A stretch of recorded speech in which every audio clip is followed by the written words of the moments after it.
All right, kids, here we are. Here we go. It's another day in the neighborhood. Super Talk 99.7 WT. And what's going on, guys? My name is Matt Murphy, and I host the Matt Murphy Radio Show, conveniently enough, on Super Talk between noon and 3 on a daily basis, Monday through Friday. And I'm pleased to join you from Hermitage Golf Course, right off of Old Hickory Boulevard. If you've been around, you know. If you play golf, you know. If you don't play golf, you ought to just come out here and see how gorgeous it is. Anyway, or come by and say hello. We are in the breezeway, if you will, between the corporate offices and the main pro shop and grill, and we'd love to see you as we are out for the second annual Rudy Kalis Memorial Golf Classic, which is going on as we speak at the President's Reserve. They are on the course, celebrities and players alike, and we will talk much about that over the next 3 hours or thereabouts of the radio show. We're going to, I mean, you guys know how it goes, right? I mean, we can juggle balls and chew bubblegum at the same time, and we're doing that today as we celebrate a wonderful organization like Men of Valor,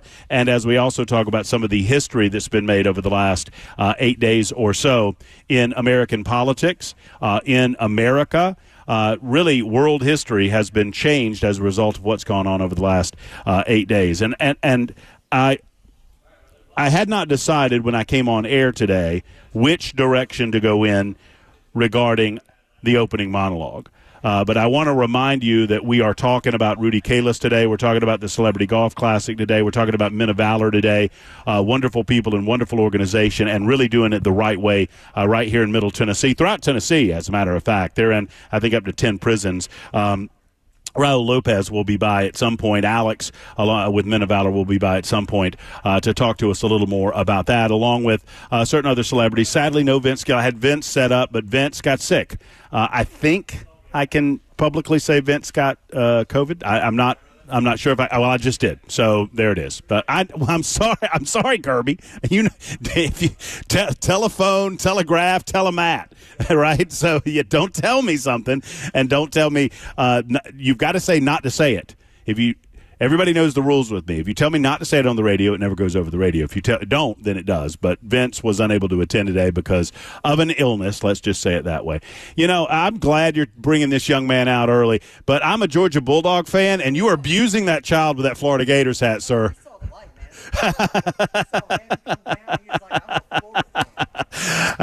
We got folks showing up to play a little golf. We've got a young golfer. How old are you, sir? 6 years old? You like golf, do you? You going to play on the Pro Tour one day? He says yes. He shakes his head yes. How you feel good about the Gators this year in football? You a big football fan? We believe in Napier. He'll be all right. Well, as a Georgia Bulldog, I agree. I believe in him too. I believe in him too. Y'all keep him. Keep him as long as I'm messing with Dad now. Well, you're right. You're absolutely right. We're going to have fun with folks out here today as we get the show underway, as the Matt Murphy Show gets started on another day. So let's start with this. Obviously, the last 8 days have changed the course of American and world history. And I think it's important that as we examine and dissect from, a microscopic level, every aspect of the assassination attempt, every aspect of what happened yesterday as it was announced, and I say that intentionally that way, it was announced that Joe Biden is no longer running for president of the United States. This is not a conspiracy when I say this to you. Joe Biden announced nothing. Joe Biden has made no announcement. We got a piece of paper with Joe Biden's signature on it. Anybody believe that Joe Biden wrote that letter? I do not. Do you? If you believe Joe Biden wrote that letter, I don't know that you've been paying attention, maybe in the manner that you should. So there's been no announcement. It was announced that Joe Biden is no longer a candidate for the presidency of the United States of America. He remains president.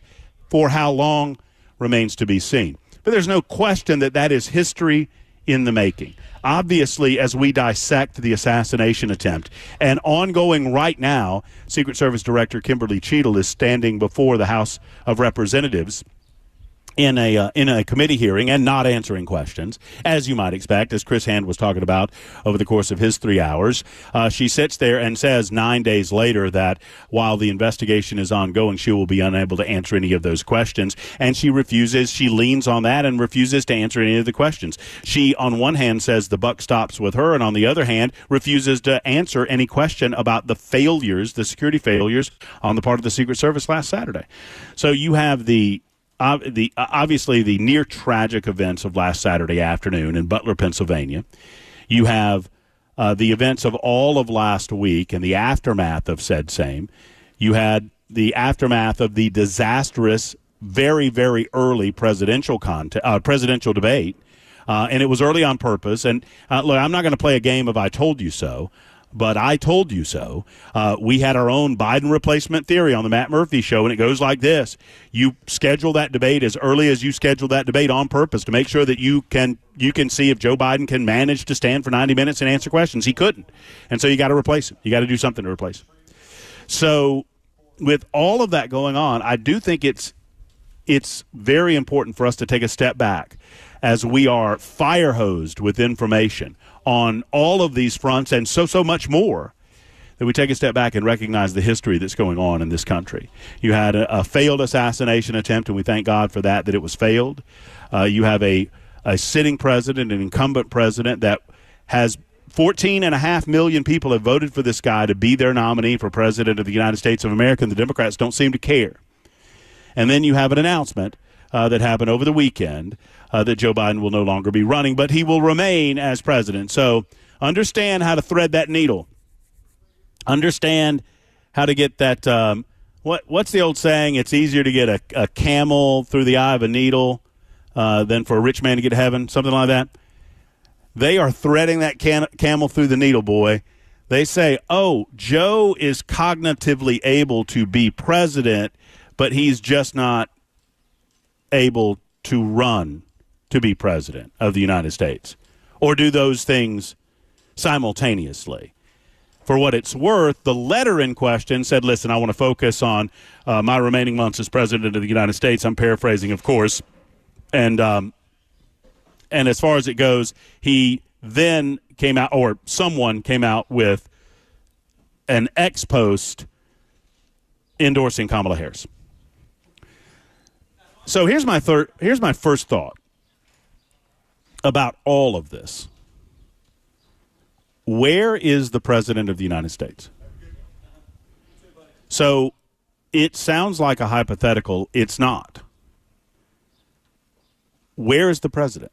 Literally, I'm asking the question. Is he in Rehoboth Beach? Has he come back to the White House? Is he at his other residence in Delaware? Where is he? Why have we not seen the president of the United States since July 17th? By my assessment, and by the way, the super text line is up and running, 615-737-9986. We're going to get the phone lines up and running as well, so we'll be able to communicate with you, even though we're out and about. You can come communicate with us directly if you want to. I'm an open book for that matter. But, by my calculations, the last time we saw the president of the United States of America was on July 17th. That's 5 days ago. Now, when we last saw him, he did not look well. When we last saw Joe Biden, he was very carefully stepping down the short stairs on Air Force One. He would step once, and then he would put his other foot on that same step that he just stepped down, and then he would stop, and then he did it again. He would go down, and he would stop, and then he would go down, and he would stop. He looked frail, and he looked not well. The political campaign told us that the reason that he looked as frail as he did was because he had contracted COVID-19. Despite the 28 booster shots and the assurances by himself and others that would protect him, not to be. So he's got COVID, we're told. I don't know, and you don't know whether Joe Biden has COVID or not. Well, we did, and I guess if we beat Medicare, that would indicate that we beat COVID, which would be a strong lean toward no, but, who knows. So Joe Biden is last seen descending the stairs of Air Force One, the short stairs of Air Force One, on July 17th. We're told that he was recuperating from COVID over the next several days. He had given an interview where he said, well, only a medical condition will keep me out of the race, after saying only God Almighty would keep him out of the race. And, spiritual folks would say, I guess that's the same thing, whatever. Or that's just a guy jaw-jacking without really thinking about what he's saying. 5 days later, we've not seen the President of the United States nor heard from the President of the United States. Now, some would suggest, well, the letter is hearing from him. No, it's not. That wasn't written by him. Maybe it was signed by him, although I've seen some internet chatter that speculates that that's not Joe's signature because Joe never put a line underneath his name like that. But whatever. I mean, let's say he signed the thing. I don't doubt that. Then the X post comes out announcing that he's endorsing Kamala Harris for the candidacy for President of the United States for the Democrat primary. And we're going to get into all of that, too, because that's ridiculous in and of itself. The idea that these same people that tell us that Donald Trump's a threat to democracy, and they don't seem to care about democracy very much. They had a primary. They kept all challengers of note outside of this Dean Phillips fellow. Nobody knows who he is. All the good candidates got shut down. Robert F. Kennedy was told to go pound sand. Robert F. Kennedy Jr. was told by the Democrat Party to go pound sand. We've got our guy. His name is Joe. And so the voters dutifully walked to the polls during the primary as they were told to do, and they pulled the lever for Joe Biden. Almost 15 million of them. And now the Democrat Party says, screw you guys, your votes don't count. We'll figure it out on our own at the convention. And the fix is in. It will be Kamala because it can't be anybody but. But I get ahead of myself. So at 12:17, let's back up a minute and say this. Bell, you're there, Bell, right? You're in yeah. We never let you out and about, although you like it that way because you don't like being seen. Right. How's it going? You doing all right? How was your weekend? It was good. It was very good, actually. Where were you when you found out that Joe wasn't running? Don't tell me in the bathtub or what. I would just sanitize it, please. I was taking a nap, and our boss called and asked me some questions about what we could do to get Brian on the air in the middle of our weekend, and that's when I found out. Because he told me why Brian wanted to go on. Being the executive producer of the Matt Murphy Show and having to listen to me rant and rave for 3 hours a day, Monday through Friday, over these almost 3 years, I'll ask you this. And there's only one right answer to this, Bell. Answer this incorrectly, and I'm going to demand a different executive producer. You ready? Yes. Were you surprised that Joe Biden decided not to run? Not only was I not surprised, very good. It came into play at the exact time that I had heard all these pundits saying it would. So I was like, okay, and right when they told us it had happened. Imagine that. Imagine that. Almost as if the media got a tip-off as to how all of this would play out, particularly so many of these liberal media talking heads that have been freaking out over the last 3 weeks because of what they know to be a disastrous debate performance by Joe Biden. It's fascinating how they could prognosticate to the moment when Joe Biden was going to decide not to run for president of the United States in 2024. It's fascinating. So anyway, let's do this. Let's get the pleasantries done, and we'll take a short break, and then we'll come back from Hermitage Golf Course and tell you a little bit more why we're here. We're taking your telephone calls at 615-737-9986. Any wild speculation, any wild theories, I will entertain anything because I don't think anything's off the table, because an absence of information leads to speculation. And we get no information about where Joe is. We get no information about Saturday before last's events involving Donald Trump in Butler, Pennsylvania. The director of the Secret Service is sitting before Congress going, I can't really talk to you about that right now because it's an ongoing investigation. You're the head of the investigation and you can't tell us anything? No. Why not? What? The shooter's dead. There's no, maybe you will find that there are a few other ancillary people to prosecute. Is there a conspiracy that you're covering up? I'll get into that too. All of this is on the table. 615-737-9986. You can also super text the show at the same number. It is episode 615 of ours, and we're celebrating it at Hermitage Golf Course. It is also LFT 142, and there are many, many questions about LFT. That's Locks for Trump. I committed on March 1st that I would grow my hair until we had a new president-elect. And it's important to know that I said it that way because, Bell, I've had no less than 4 people at the Hermitage Golf Course come up to me today and celebrate the fact, including Raul Lopez, celebrate the fact that I get to cut my hair now. And I have to tell them that no, Mr. Nitpicky Rulemaker back at home base at Super Talk says that's not allowed. And I'll explain that in a second, too. Did any of our audience agree with my assertion of the rules? This is a different question. We'll talk about it. We're going to talk about it in a second. No, I agreed that the trim was off the table. I just brought it up. It got shot down. I said, okay, fine. No, nobody was arguing with your rules assessment. Do we have a new president-elect? We'll talk about that in a minute. All right. After you tell us. It's episode 615 this Monday, July 22nd. What's episode 615 entitled, Bell? Matt Murphy. He's talking. He is talking. He's talking, okay? I'm talking, okay? I'm talking. Which is, a little homage to our new Democratic nominee. By the way, have you seen, I retweeted her. Have you seen, I was aware of this woman that did a really good Kamala Harris, but I kind of avoided it. I did see that. I actually retweeted it. I told her that, hey, babe, it's your moment. Here comes your 15 minutes, babe, because it's happening for that lady because she's really good. Pull that up. I don't know if she curses in it, Belle. You'll have to.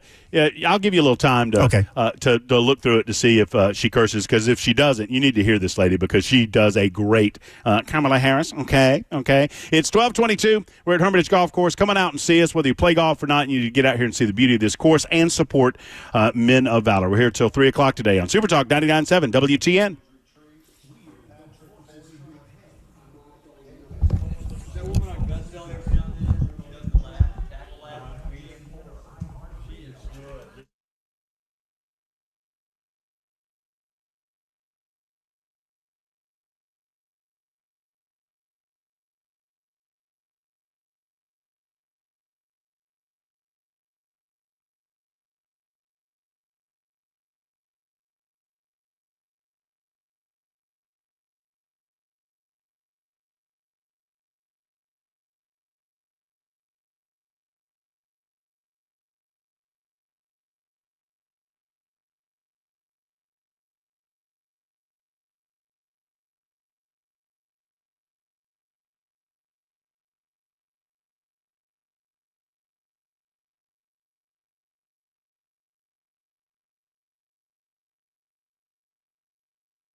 Many Republican lawmakers are now calling for President Biden to just go ahead and resign from office. And the U.S. Secret Service director continues to be grilled on Capitol Hill. We'll have those stories at 12:30 on Super Talk 99.7 WTN. Thank you much, Mr. J. Harper. There's only one person that gets to do shout-outs on my radio show, and that's me, because my name's on the titles. Shout out to Steve, baby. What's up, Steve? Steve is one of the head chef out here at Hermitage Golf Course, and he's a big fan of Super Talk 99.7 WTN, and so shout out to Steve. Give us a call, 615-737-9986, 615-737-9986. So Joe Biden, it was announced, is not running for president of the United States anymore, and I say it that way specifically on purpose.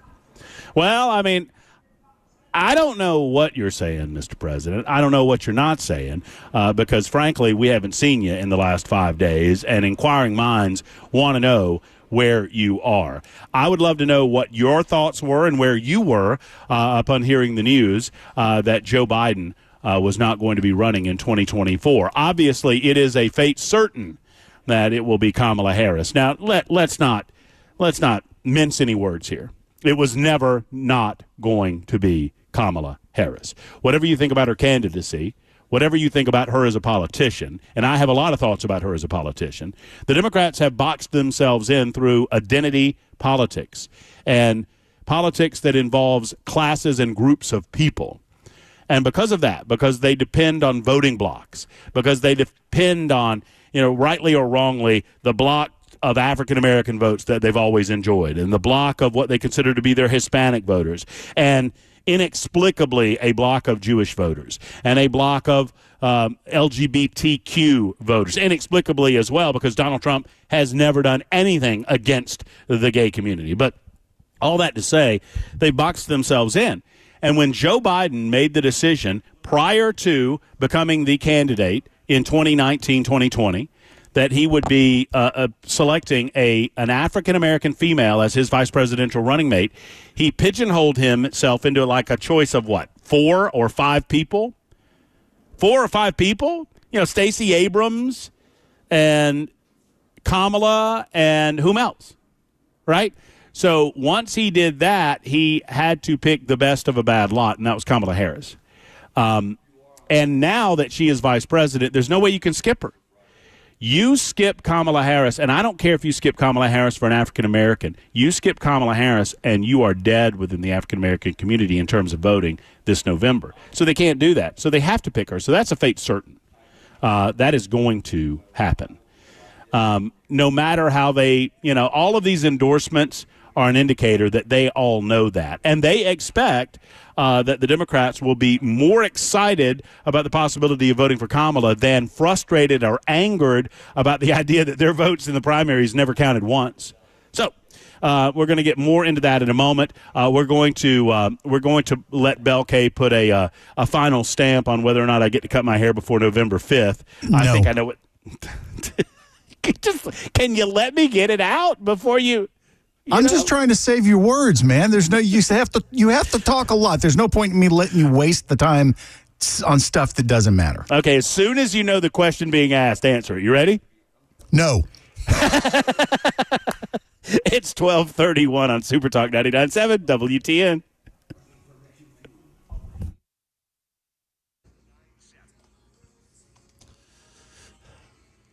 Yes, good afternoon. It is 12:31. I'm Jay Harper with your top stories. Mostly cloudy, 83 degrees. A full forecast coming your way here in a couple of minutes. A quick traffic note, however. Snarled traffic on I-65 northbound between exits 71 and 74.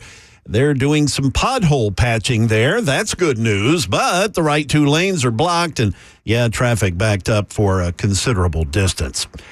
Turning to national news, in the wake of President Joe Biden stepping down from his reelection campaign, House Speaker Mike Johnson today continued his push to get President Biden to resign from office or have his cabinet invoke the 25th Amendment to remove him. ABC's Andy Field reports. House Speaker Mike Johnson saying it's not enough that President Biden's dropped out of the race. He wants him out of office. If everyone acknowledges that he is incapable of running a campaign, then he's clearly incapable of running the country. Mr. Biden this weekend said he intends to serve out his term. Facing calls to resign, Secret Service Director Kim Cheadle today taking full responsibility for security lapse in the assassination attempt on former President Trump.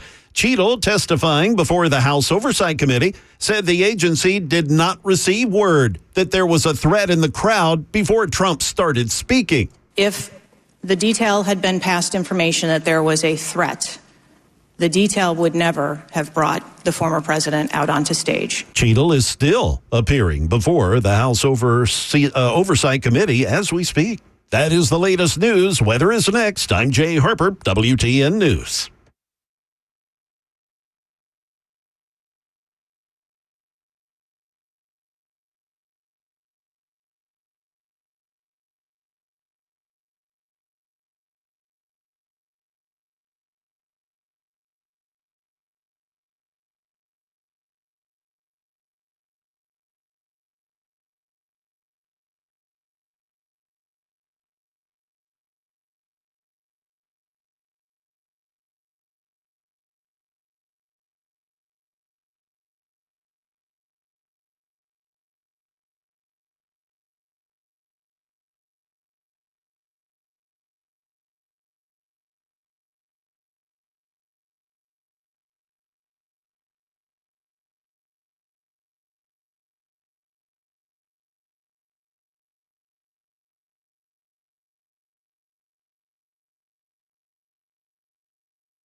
well, Reagan was actually shot. Yeah, Reagan was shot. Ford, there were 2 different attempts on him within about a year of each other. Well, one of the Super Talk 99.7 WTN, the Matt Murphy Show in progress. It's 12:38 already. Man, oh man, last week was just a fire hose of news and information. This week expects to be the same. We have the director of the Secret Service continuing testimony. I don't know if it's going on exactly right now, but I know it will continue well into the afternoon hours as so many lawmakers have so many questions. And let me tell you something. If from what I was able to see, I got out at the golf course. By the way, we're at Hermitage Golf Course today. Come by and see us. One of our wonderful listeners, Alice, came by. She does not want to be on camera with me, but she said hello to everyone. Lives about 2 miles down the road, and she stopped by to see us. And so you can join Alice here in the breezeway, if you will, of Hermitage Golf Course as we broadcast from the second annual Rudy Kalis Memorial Classic. We expect to talk to Rudy a little bit later on. We hope to talk to Jeff Fisher, former head coach of the Tennessee Titans, a little bit later on, and a number of other celebrities. Plus, we'll talk to Raul Lopez, who is the executive director of Men of Valor, which is the reason that we're here. What a wonderful organization they are. Give as you can, men-of-valor.org. So we're out and about today, and we would love to see you, and we'd love for you to stop by. Let's see. Bell, let me finish this up real quick. So the answer is no, I don't get to cut my hair until, but I do. I mean, no, we're on for November 6th, right? We can go ahead and schedule a barbershop? Well, one way or the other, we have a new president-elect on that date, so yeah. Well, you're a good man. I appreciate that. So I just wanted to finish that up. So folks on the super text line that were asking, yes, Bell is the ultimate judge, jury, and executioner with regard to the rules of these things because he knows me and he knows that I will fudge if able. I will try to speak my way out. I keep you honest. Yeah, I'll try to talk my way out of a corner. And so at least we have a date certain. We have some light at the end of the tunnel, although I've kind of enjoyed growing the hair out again. I'll be honest. So if you want to see unified government, I mean, we talk about how divided we are. I have been pleasantly surprised, and there have been a few exceptions, but I have been pleasantly surprised with the number of Democrats on Capitol Hill as much as I can see what's going on Capitol Hill today, and that's where I was going before I got distracted. So I've been out since about 8:30 this morning, out of the golf course, saying hello to folks and helping the people with Men of Valor. But as best as I've been able, I have kept up with it on my phone, watching the testimony of the director of the Secret Service, Kimberly Cheadle, as she obfuscates and lies her way through this hearing, or misdirects her way through this hearing, more specifically. And we hear a lot about how polarized government is, that if a Democrat says the sky is blue, a Republican's going to say that it's green, and on down the line. I have been, frankly, surprised at the number of Democrats, despite this being the hand-picked selection of Joe Biden, despite this being Donald Trump and the failure within the Secret Service of protecting a candidate that they most certainly do not like. I've been surprised with the number of Democrats that have gone after this lady, and rightly so, going after her for not answering any questions. Now, not all of them. Some of them, Jamie Raskin did this, and there have been a couple of others that have used this to become a platform against guns and AR-15s and rifles in general. And, if they can get that close to the president, what chance do the rest of us have? That sort of thing. But I have been surprised at the number of Democrats that did not go there. And, I'm not here to give Democrats credit for anything because I think they are as dastardly and as shady as they come. But I will give them credit for continuing to hold their feet to the fire with regard to the Secret Service about what they know, why they won't tell us what they know. And if anything, Kimberly Cheadle, who ought to be fired, she should have been fired yesterday. She should have been fired the day before yesterday. She should have been fired as soon as you had a mechanism in place by which you make sure that continuity is not interrupted. So after Saturday and after we absorbed what happened and the failures of what happened, by last Monday, you should have continuity mechanisms in place by which you don't need Kimberly Cheadle anymore, and you fire her and you appoint an interim Secret Service director. Period. End of discussion. There is no excuse for someone having the ability, your sole responsibility, and I know that the Secret Service ultimately have a few other responsibilities, but your primary responsibility as the director of the Secret Service is to protect assets. Those assets are known as protectees. They include the President of the United States of America, the Vice President of the United States of America. They include candidates for President of the United States of America, former presidents of the United States of America. And depending on individual and venue, you provide appropriate resources to ensure that something like last Saturday never, ever happens. And you don't get to be wrong. The only reason Kimberly Cheadle is, there's nothing that she did that led to Donald Trump being alive today. In other words, the only reason Donald Trump is alive was through the grace of God, through a turn of the head, and through an individual missing their mark. And it was more hand of God and turn of head than anything. How you can fail along that magnitude and remain the director of the Secret Service when your primary job, above all else, is to be right every time. You don't get to be wrong and keep your job. And the fact that Donald Trump is alive should not be a factor in whether or not to fire Kimberly Cheadle. Does everyone understand that? The fact that Donald Trump is alive, or God forbid dead, in no way should factor into whether or not Kimberly Cheadle. The failure is still there. The failure was complete. It was only the turn of the head and the missed marksmanship that led to him being alive. Nothing the Secret Service did would have prevented the death of Donald Trump that day. A lot of what they didn't do led to the possibility of him dying that day. So it is beyond question what should happen to this person in terms of her employment. And yet, still, here she is, with all of her experience in the Secret Service. Tony writes in and says, the lady over at Secret Service, what's her background? She was a part of Secret Service for 28 years or 20-something years. She left Secret Service to go work as a Pepsi executive working security for PepsiCo or their parent company. So she was a part of the Secret Service apparatus for a quarter of a century. So one would presume that she had the knowledge and ability to be the executive director, but obviously she didn't. Otherwise, none of this would have ever happened. So the fact that she's still there is an insult to the American people. The fact that she has not been fired is probably a byproduct of the fact that we don't know where the President of the United States is or what he's doing. Nobody can find him. Nobody can tell us where he is. So the idea of her stepping up to this hearing and acting, I'm trying to pick my words carefully. I don't want to overstate the case. She's acting holier than thou.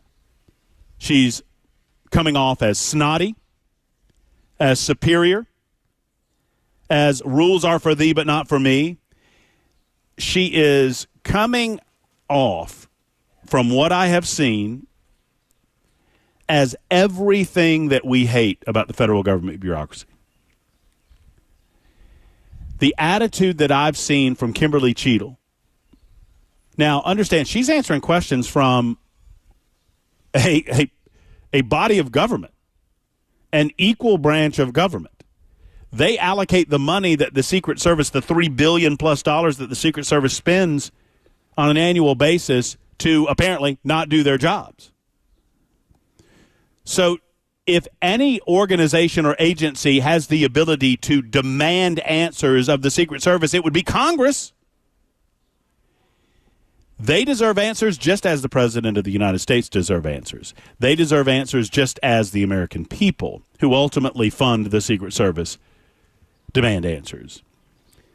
And yet today, as I watched, I was flabbergasted at the attitude that this woman seemed to have. She did not say it as much, but her body language indicated that she was flabbergasted that she was even being questioned in this way. That she could not believe that anyone would question her authority in these matters?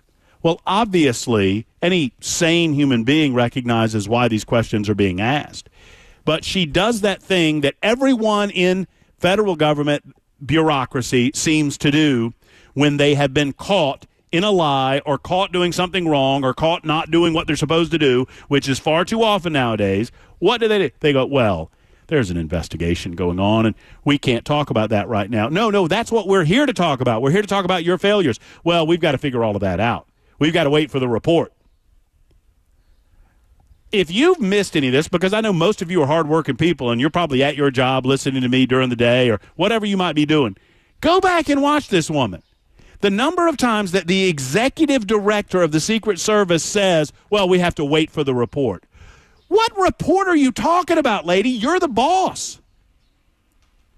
Why did you not demand that someone report to you before you report to your bosses? Guess who your bosses are, ma'am? The American people. That's right. The American people. The government bureaucracy does not believe that they should answer to their failures. And they sure as hell don't believe that they are answerable to you. And as a result, you get what you get today. A woman coming off as crass and obstinate who doesn't seem to understand why all of these people are asking her, look, I took responsibility. So she comes out and she says that she's going to I take full responsibility for everything that happened. And every question that she asks, she sloughs it off to somebody else. Whether it's local police or, well, I take full responsibility, but I take full responsibility, but I can't really talk about that right now. I take full responsibility, but I can't talk about the perimeter. I take full responsibility, but I can't talk about the sniper. I take full responsibility, but I can't talk about the failures. I take full responsibility, but I can't talk about why we weren't on that roof. I take full responsibility, but I can't talk about anything. That's not taking full responsibility. I don't. Am I missing something? I might be missing something. It's 12:50. We are on location at the Hermitage Golf Course. I take full responsibility for everything that I say on this radio show, and I take responsibility for not getting to Dan and Brian yet, but we will get to Dan and Brian, plus your telephone calls at 615-737-9986 or your super texts. We'll be back in a moment, 10 minutes until 1 o'clock on Super Talk 99.7 WTN.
The vice president making her first public appearance today since Joe Biden dropped out of the presidential race. And how is the European Union reacting to Biden canceling his reelection campaign? We'll have that story and more coming up at 1 o'clock on Super Talk 99.7 WTN. Thank you much, Mr. Jay Harper. It is a Monday edition of the Matt Murphy Show, a fast-paced edition as there's a lot going on in the news. Obviously, we have the director of the Secret Service testifying before Congress today. We'll continue updating you on that.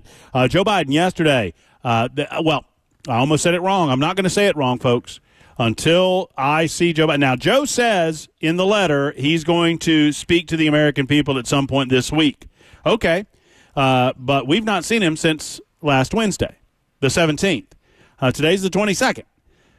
And Joe announced via a letter that was, one would assume, penned by an aide of some sort. I don't know of anyone that believes that Joe Biden wrote that himself, that he is no longer running a candidate for president of the United States, which hands it essentially to Kamala Harris. You cannot skip the vice president, this vice president. And there's a lot of identity that goes on in that. But be that as it may, we're going to get into that a little bit later on in the hour, or next hour, I should say. But right now, I promised I'd get to as many as I can before we have to go to Jay Harper in the newscast, or want to go to Jay Harper in the newscast. Dan is in Franklin. First up this show and this Monday. Dan, hello. How are you, sir? I'm terrific, Matt. Great to talk to you. Great celebration yesterday on National Ice Cream Day for Joe, so it was a great celebration. 2 quick questions for you. Hey, no laughing. I mean, I didn't mean to. Is it National Ice Cream Day yesterday? It was National Ice Cream Day yesterday. You can look it up, and we celebrated. I got drunk on ice cream because it was so awesome. So anyway, Joe, no, I'm just imagining Joe got a double dip of chocolate chip, and it got so good to him he just fired off a letter resigning or whatever. Anyway, ice cream for everyone. Okay, yep. Real quick, 2 questions for you. Number one, can we get the names of the people that were in the command center? Can Congress have them testify? Because I think it's all about the command center. Who are these people? Why did they do what they did? Why did they not do certain things? And there's a laundry list. We know what those are. Second thing is, are there thousands of patriots, farmers, people from the South, and everybody showing up at the Secret Service building to protest? Are they already organizing? I've not heard of any organizing against the Secret Service thus far. We'll on pins and needles waiting for that to happen. Thank you, Dan, for the call. I hear the music in the background. As far as the other part, yes, we need to hear from all of those people, and they are being shielded. I believe that Kimberly Cheadle she's been selected as the fall person on all of this, and no one is going to fall but her. But yeah, you need all of that because an absence of information leads to speculation, and speculation leads to wild conspiracy theories about second shooters and all of these types of things. Jay Harper's coming up next. Then we got Raul Lopez. We got Alex Perez. We got so many people at the Rudy Kalis Celebrity Golf Tournament that we're going to talk to next hour. So stand by for that. It's the Matt Murphy Show on Super Talk.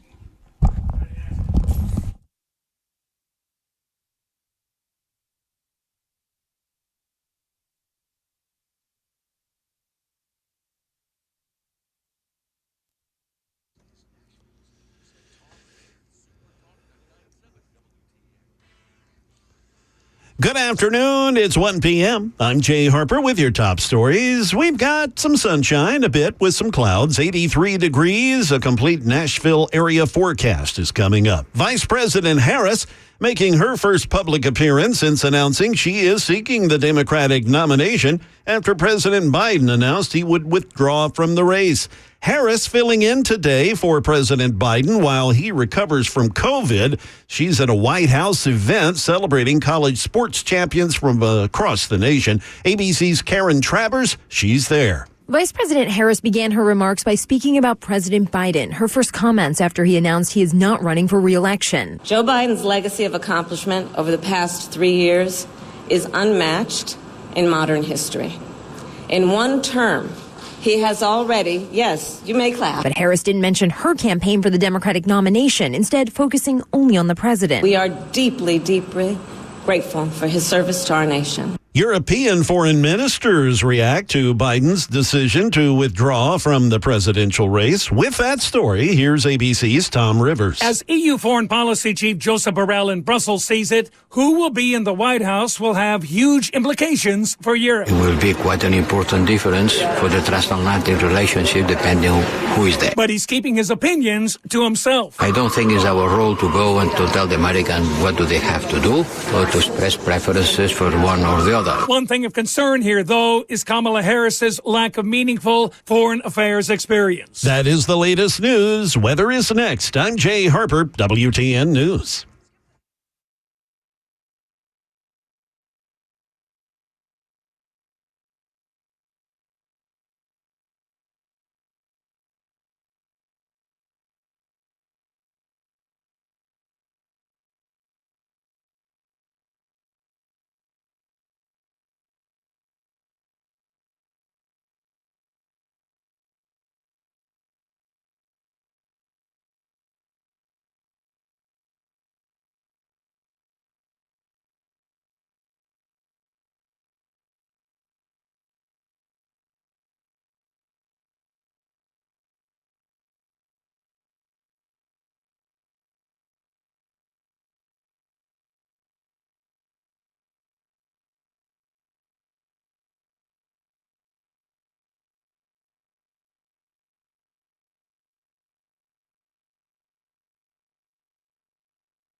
Freedom. That's what the kids say every time we start the show, every hour that we start the show. I don't know if anybody notices it anymore. It's been going on for about 3 years now, but they're talking about freedom in the United States of America, and it is still a free republic as long as we can keep it. All right, plenty to discuss with regard to Washington, D.C. and the matters going on up there. We'll get back into those issues coming up in just a couple of minutes. But as I've been talking about during the first hour, and we will continue to discuss throughout the course of the show, we are at the second annual Rudy Kalis Memorial Classic. It is happening at the Hermitage Golf Course in beautiful Hermitage. I guess we would be in Hermitage, right? At the Hermitage Golf Course, right off of Old Hickory Boulevard. And you're invited to come out and see us. It is to benefit and in honor of the Men of Valor program. And what a wonderful organization full of wonderful people this is. And I've got one of the guys right at the top of the food chain to stop by with me. And I know what he's going to do already, and I'm not going to let him him do it. Raul Lopez is with us. He's the executive director of Men of Valor, and he's going to say it's my people, blah, blah, blah. But my friend, you run a wonderful organization. You find wonderful people. You surround yourself with those wonderful people, and you're doing God's work. Thank you for being here. Well, thank you. We are so delighted to team up with you. I love your radio show and your audience because it's always broad thinking, not inside the box, and it's great. But I fully expected that you would have a full haircut when I came here today. So I don't know who's doing it, but you definitely need a full haircut because there's no way that you shouldn't have one. Well, if not at least a trim, which was controversial earlier, but I think a full haircut is deserved right now. Belle, are you? Yeah, Belle, would you like to explain to Raul Lopez, who brought us out today, who's the executive director of the Men of Valor, who is a big deal, Belle, big deal, talking to you right now. Would you explain to him why I'm not allowed to cut my hair until November 6th? Because we do not have a new president-elect yet. Okay, you sound like Biden's, what's her name? Karine Jean-Pierre. You're edging here. It's obvious. No, I'm not it's edging obvious. at all. I'm requiring him to stick to the pledge. There's no way Biden's going to be elected, so I suggest that he gets a haircut. You're but very anyway, kind. You're kind. You're kind to say. That's just my 2 cents. When people meet you, and I had the privilege of going to a Men of Valor breakfast a couple of years ago. I went to the one this past spring, and when people meet you and maybe they don't know what you do, what do you tell them? I tell them we give men hope and a purpose after they've messed up really bad, as well as provide public safety for the community. We believe that if you've done crime, you should do the time. But we also believe in the redemption power of Jesus Christ and his people. And that's what we provide. We provide a way that when over 90% of men in prison are going to come out, it's just a matter of time. So if you're in prison, 90% of them are going to come out. So how are they going to come out? Are they going to come out with hope and a purpose, or are they going to come out with bitter and go back to crime? And we at Men of Valor provide a way, first of all, introduce them to Jesus Christ, and then also bring in the community to rally around them, provide them with job skills, with housing, and a way and opportunity that they can give back to the community as opposed to be takers. I was reminded, I was out earlier on the course, and I stopped by number 18, and I can't remember their names. I'm sorry, I'm so horrible with names. But two of your, I don't know if they're graduates or currently on campus with you, but two of your guys within the program were there, and I said hello and introduced myself, and they introduced themselves. And I asked them if they were doing okay. We're just talking. And as I was getting back in the golf cart, I said, "Y'all need anything? Water?" And they said, "No, we're good. You need anything?" And I said, "Well, I could go for a beer." I was just joking around, so I could go for a beer. And the guy said, "No. Almost 2 years sober, baby." It was weird. He lit up. And he goes, "No. 2 years sober. That stuff will get you." And I was reminded of the wonderful world that is out there for these men that figure it out, and that you help figure it out. And it was just a reminder to me, the trials and the travails that they go through, and that every day is for them a reminder that they're on a path of success. They're on a path that's going to lead to wonderful blessings within their lives and in the beyond. I don't know. It was just a reminder why we're here, and I so appreciated that. And I told him so. I gave him a hug. I was like, "Oh, good job, man. That's awesome. That's excellent." I mean, you're reminded of this every day. I mean, you see the men, and you see it in their eyes every day on every part of their journey, from incarceration and when you first touch them to graduation, and watching these men live wonderful, productive lives. Amen. And part of that is we're all in this thing together. My background was very similar. A lot of these men grew up without fathers. I grew up without a father. I was involved in gangs and all that, and addiction and all that. Bottom line is, we men have to partner together to make this happen. And these men are incredible. In fact, almost half my staff are people that have gone through our program. And we believe in them. My first hire was a man coming out of federal prison, and he has been wonderful, and in fact was pardoned by Trump, and has been wonderful ever since. But bottom line, Jesus Christ and other men partnering with them makes it happen. And the only way that can happen is if we gather together. We all go through same struggles, but they're overcoming that with us as a community together. And that's why I appreciate you. I appreciate your audience. And I just challenge your audience to come join us in helping. You know, if you want to make our community safer, and you also want to make men, not only men, but their families better, come join us and volunteer. I have seen, unfortunately, in prison, 3 generations united together as a reunion because all 3 of them have failed. And we want to eliminate that generational cycle. And the only way we do that is if we gather together and make a difference. One of the things I love about your organization, and I don't want to overspeak here, so correct me if I step too far, but the embracing the role of the man in our society, the role of men in our family units, and what the consequences are of the absence of a male presence within a family. And oftentimes, and that's not me besmirching the women, they become single-family homes. They are overwhelmed with everything that just is on top of them. I'm reminded of my childhood, and one of the reasons that I connect so much with Men of Valor, it's not all about me, but I think a lot of people can identify with this.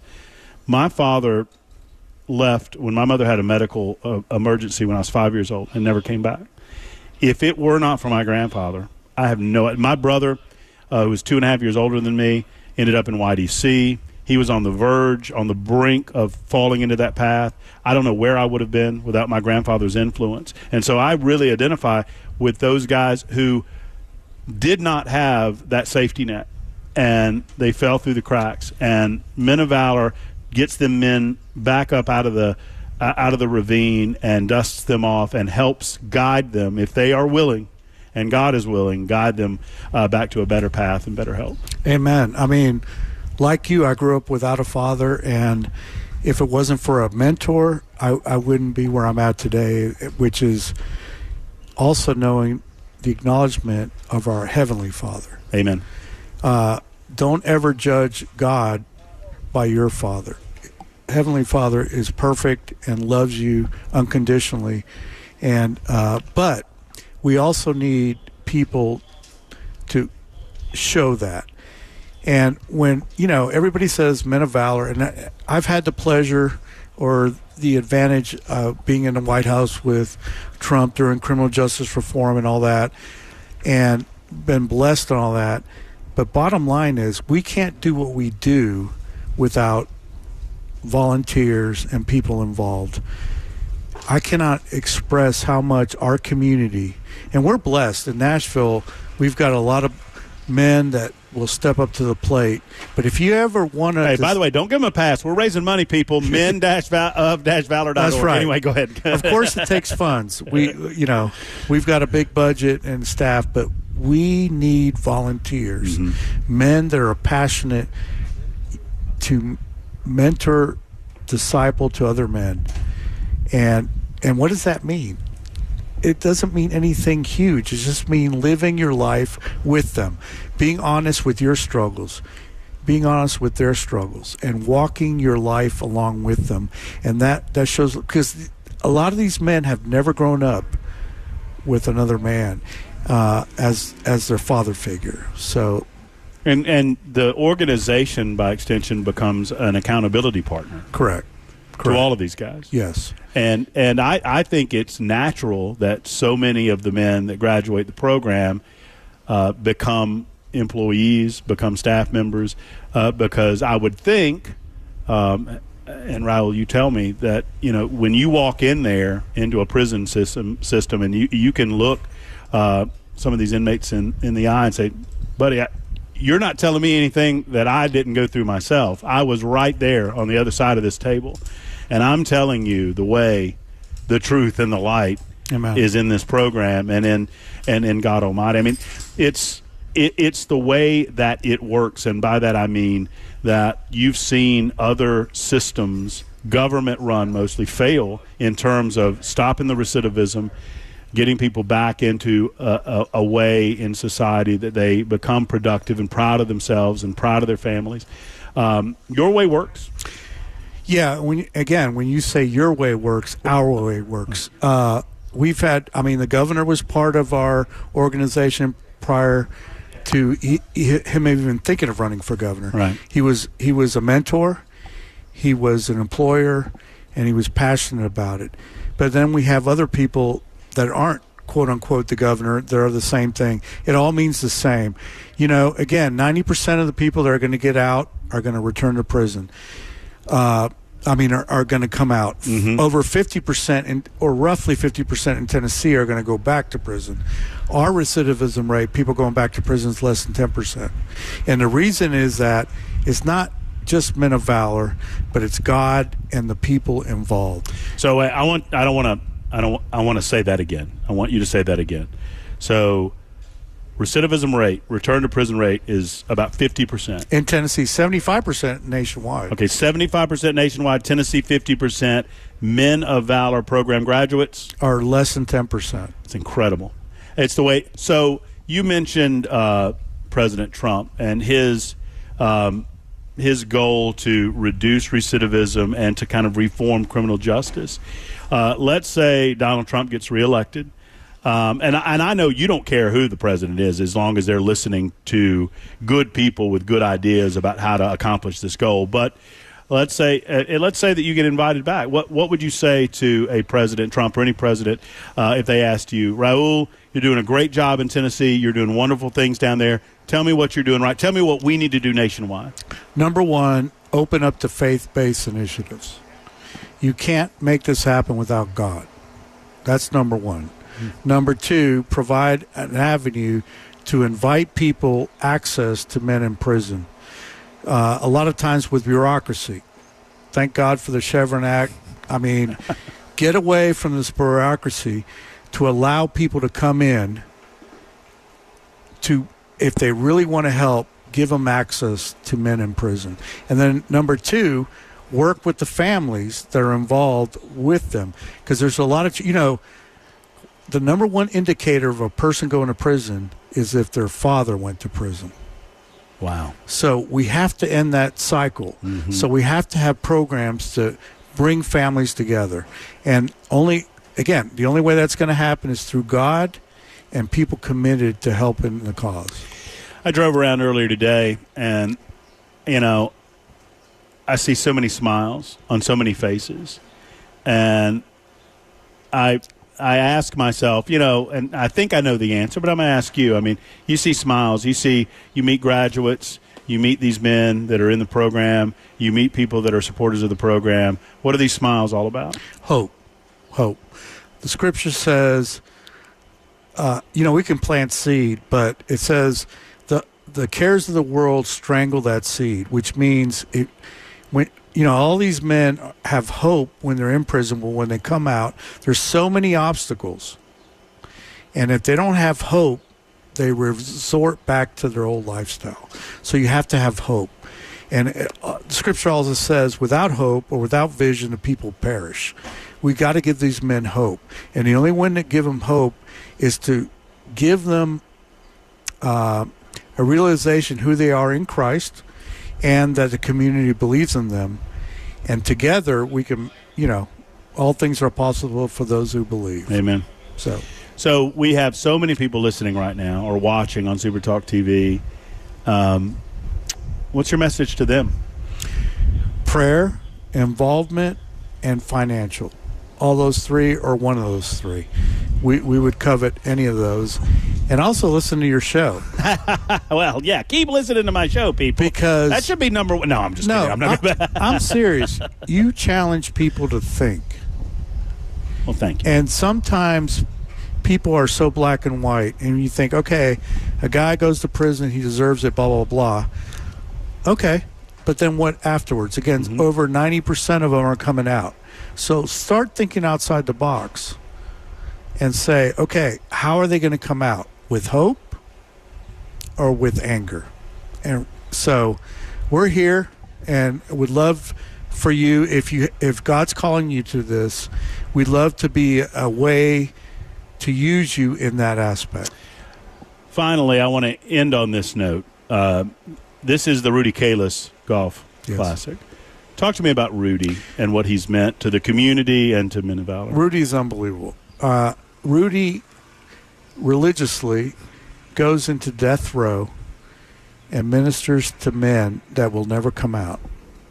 But even those men live for eternity. And he gives them hope and future for eternity. A lot of them have changed their lives, repented. They can't change the past, but they can only change the future. And Rudy's, besides that, he's got a heart that is incredible. One of the greatest men I've ever met in my life. And anyway, I just can't say enough. I don't know Rudy as well as you do. I don't know Rudy as well as many in Nashville because obviously I've only been here about 3 years. But having had an opportunity to sit down with him and talk with him, I mean, this guy was, an award-winning sportscaster that easily could have hung him up and said, I'm on the golf course, boys. Y'all call me if you want to play around, but other than that, I'm out. And it's my understanding that he has not stopped, especially when it comes to Men of Valor. When you're walking into those types of places you're talking about, that is physically and mentally grinding on a man. And for him to do that, you know that his heart is with the Lord, and he's trying to provide probably the hardest type of hope there is to give a man, especially on death row. Exactly. I mean, Rudy's an example of how God can use you if you're called to this. Mm-hmm. I mean, I've lived in Nashville now 30 years, and I grew up with Rudy. Not grew up, I was already old, but I saw Rudy throughout the years. And you wouldn't think this guy is a prison minister, but God called him to do that. He was obedient, and now has got a heart for that. And as I don't want to say change his personality, that's who he is. Mm-hmm. And now says, okay, this is what I did, but this is my calling, and God is using him to change lives for eternity.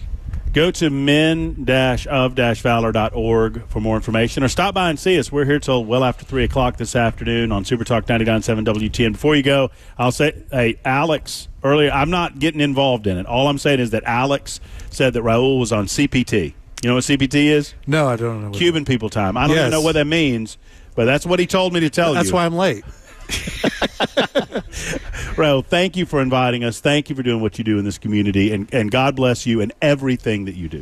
And can I say thank you for we're going to enjoy a partnership with this, and I'm looking forward for a partnership with your listeners, because I've listened the last couple of years, and these are smart people and loving people. Folks, this is the way to get it done. This is the way to get it done. If you want a tough on crime approach that leads to less crime, the bridge from one to the other is Men of Valor. This is the way to get it done. We'll be back in a moment. It is 24 after the hour. Thank you, Raul.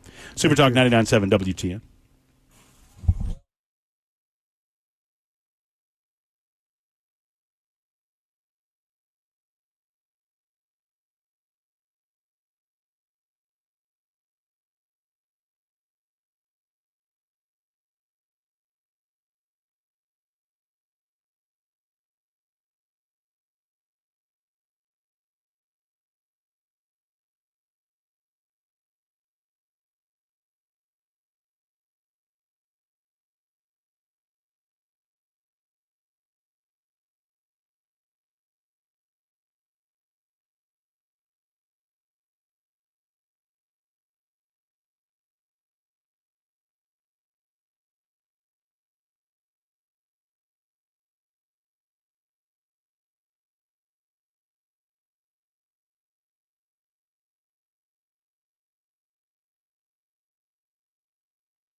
Today, Republican lawmakers visiting the site of the Trump assassination attempt in Butler, Pennsylvania. And another vehicle recall may be forthcoming. I'll tell you all about it. That's coming up at 1:30 on Super Talk 99.7 WTN. Thank you much, Mr. Harper. It is 1:29. I was running a little bit tardy, and so we'll get to the news here in just a moment. We are at the Hermitage Golf Course in, I have to correct myself after being corrected.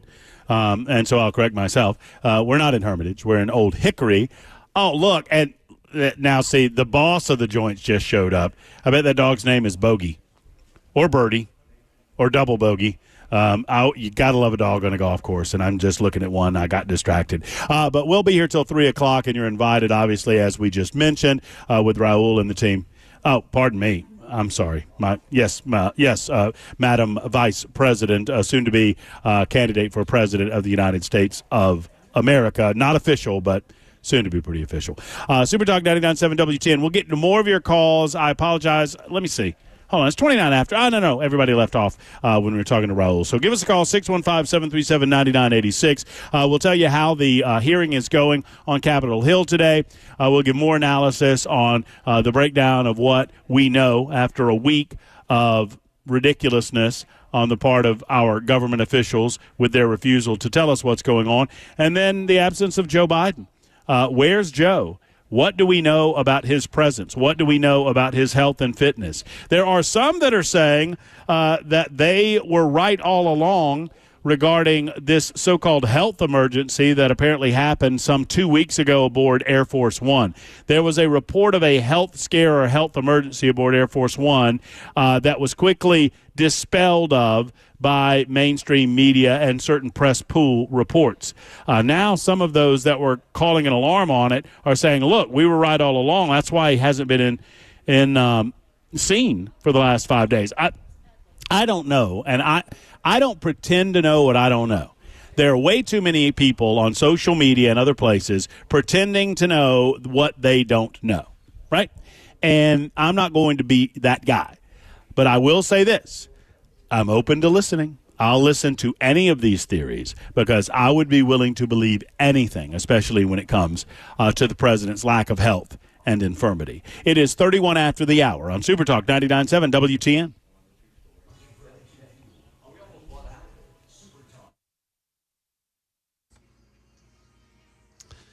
Good afternoon. Yes, it is 1:31. I'm Jay Harper with your top stories. We've got a bit of sunshine, 85 degrees now. A full forecast is on the way.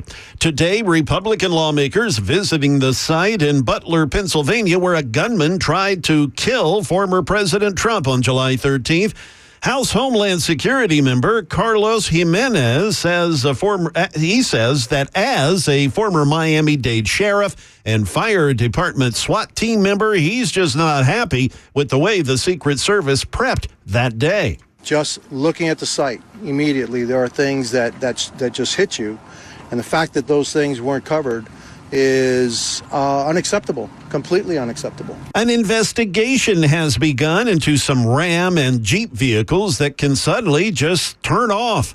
The National Highway Traffic Safety Administration has gotten about 100 complaints so far from owners who say their Ram pickups and Jeep Wagoneer SUVs are stalling, even just shutting down, often at low speeds. The drivers then say that they will not restart. There have also been reports that the vehicles can lose power rolling down the road, shift into park, and apply the emergency brake. A recall could be issued, but as of now, it is just an investigation. That is the latest news. Weather is next. I'm Jay Harper, WTN News.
Super Talk 99.7 WTN. I was just finishing up a story there. My apologies.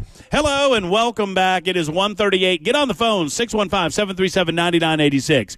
Specifically, what do you think is going on with Joe Biden right now? His team says he's no longer president material, and so he is no longer a candidate for president of the United States of America. My question is, why is he not making that announcement himself? What, is there something more significant in his medical situation that we don't know about? Do you believe, and this is the direct question, and I don't know that I have an answer for this anymore.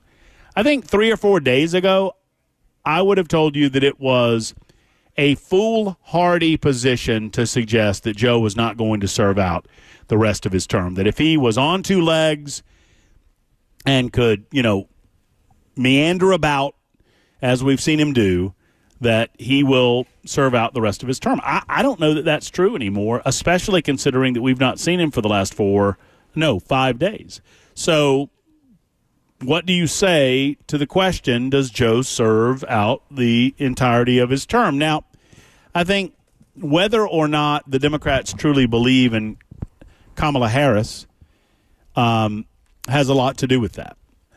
If the Democrats believe that Kamala Harris can beat Donald Trump in November, if the Democrats believe that she's the real deal and that she can overcome all of her laundry list of public missteps and misstatements and, the memes, they're out there, the cackling, it's out there, we have to believe in what can be regardless of what has been or whatever. Y'all know what I'm talking about.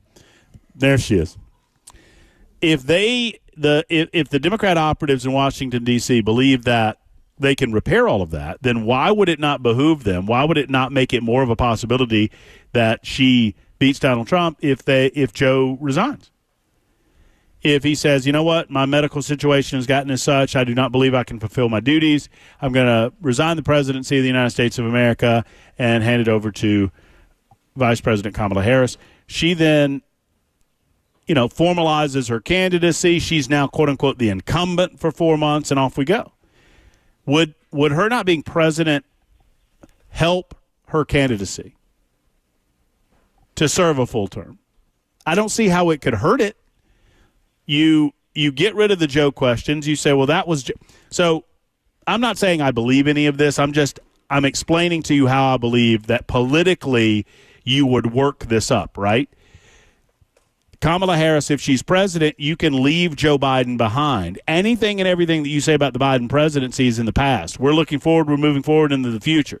I disagreed with, if I'm Kamala Harris, then you come out and say, obviously, I was a part of the team.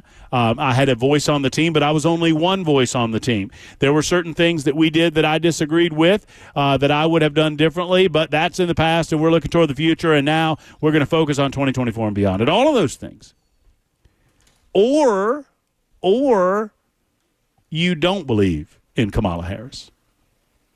And if you don't believe in Kamala Harris as a candidate that can beat Donald Trump, there is no harm in having Joe Biden remain as president, allow him to serve out. I mean, I hate to say it this way. I really do.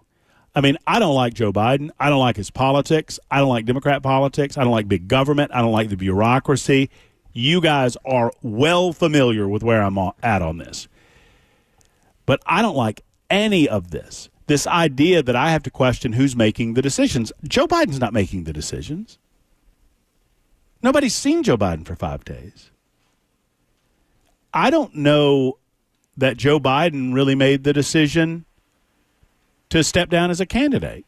And maybe it was Jill. Maybe it was former crackhead Hunter. Who knows? But it is a sad testimony that we are left with either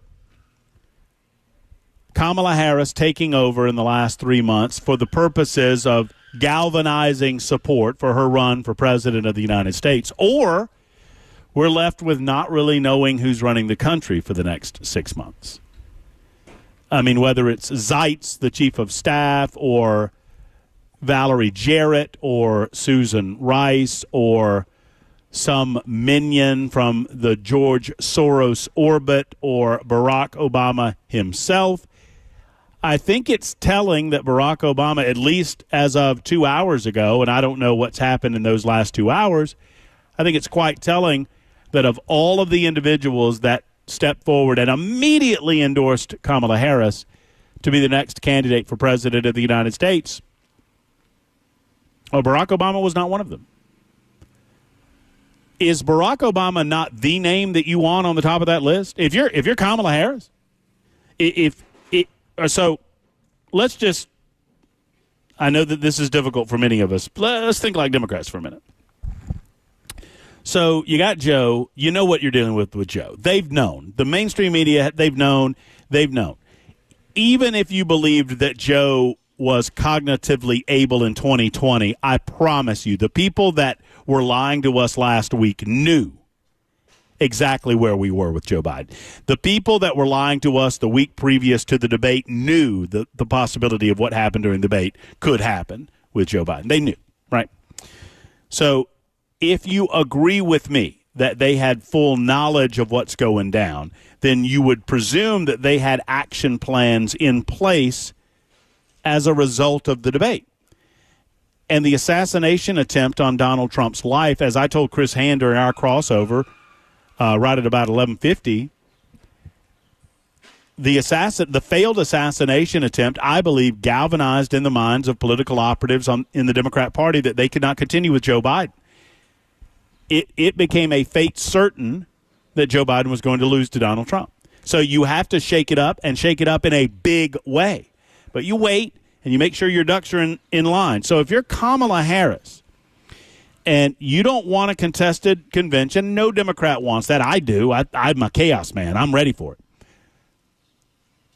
If you're Kamala Harris, you want to have all of that shored up even before the letter comes out. So how in the hell do you not secure the endorsement of the former president of the United States of America, Barack Obama? How do you not do that? Unless Barack Obama does not want to offer that endorsement. I guarantee you, with every dollar in my bank account, that they've asked. There is no question that they've asked. Just like they asked Hakeem Jeffries, just like they asked Nancy Pelosi, just like they've asked Chuck Schumer, just like they've asked, who else is on the bench? All of them have been asked. And Barack is the most important get for them. Now, dangerous territory attempting to think like Dems, but that leads me to wonder, is Barack holding his water because he wants to make Kamala earn it?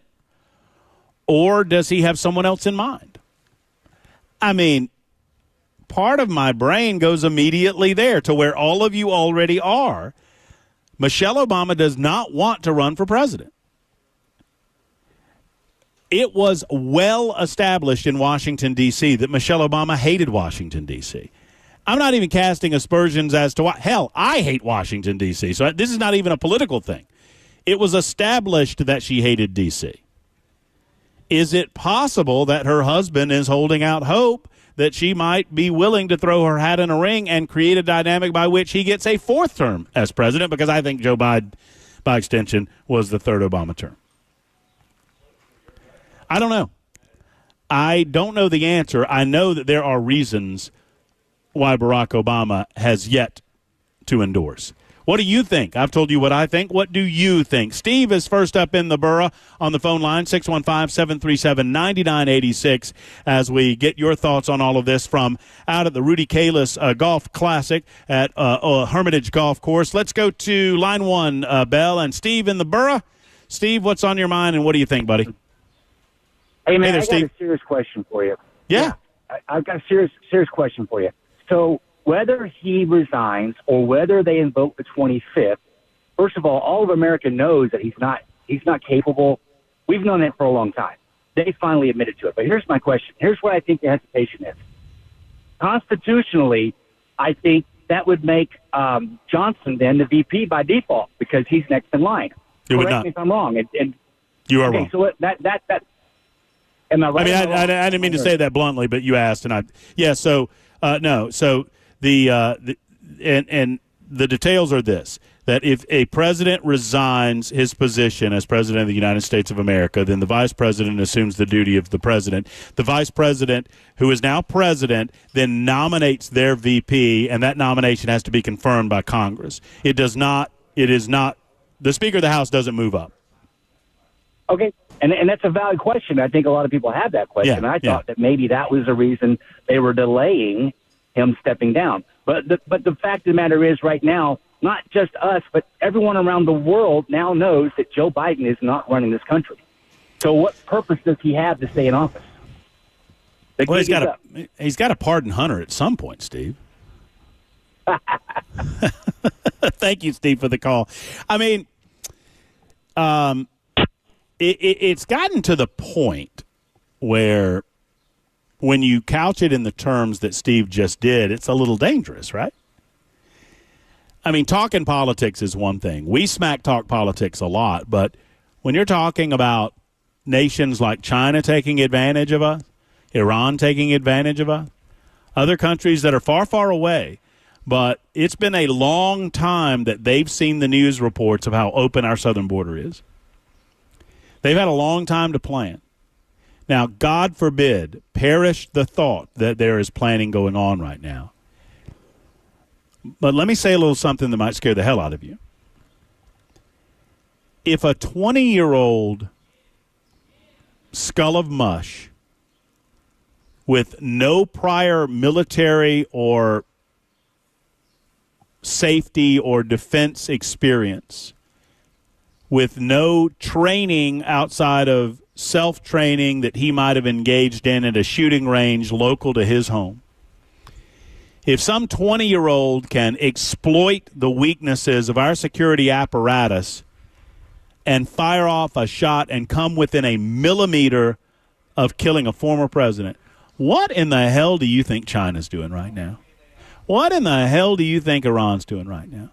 What do you think our enemies around the world are doing to potentially exploit what they clearly see as a defined weakness at 1600 Pennsylvania Avenue? I'm frightened to even contemplate the thought. Line 2, Chip in Lexington. Thank you for calling the Matt Murphy Show on location at Hermitage Golf Course. Hello, Chip. What's on your mind?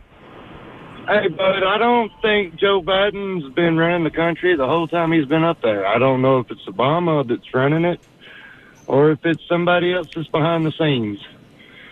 But now what scares the hell out of me is Kamala Harris going to be the president. Has everybody forgot she was on MTV in one of those party group houses back in the early 2000s?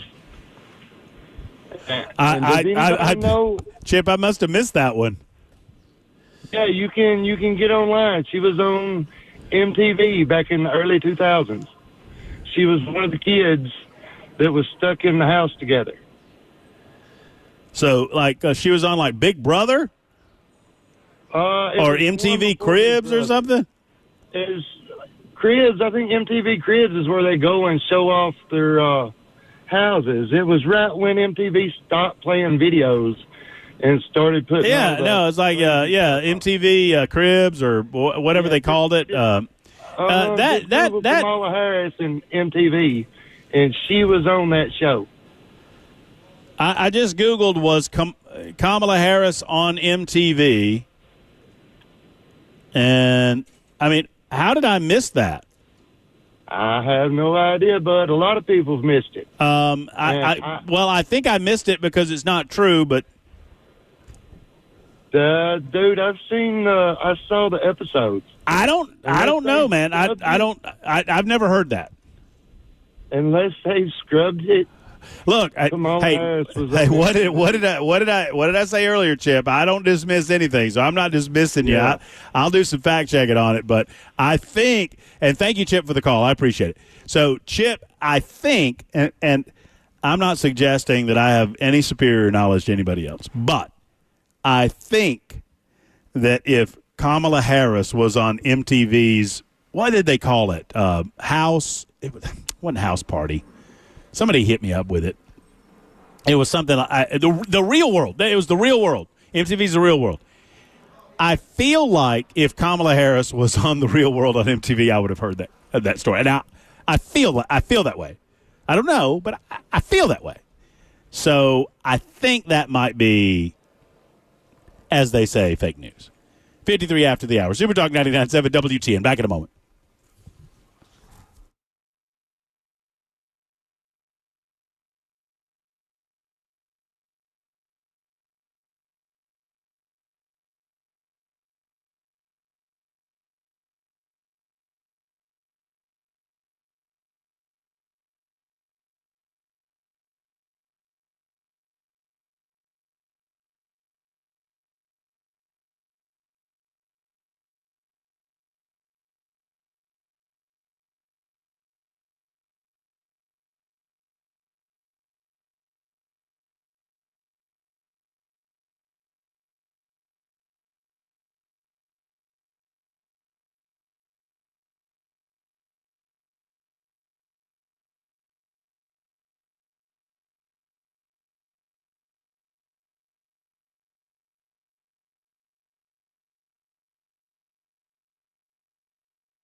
Good afternoon. It's 2 p.m. I'm Jay Harper with your top stories. Mostly cloudy. We've dipped a degree on Music Row. We're down to 84 degrees. A full forecast is on the way.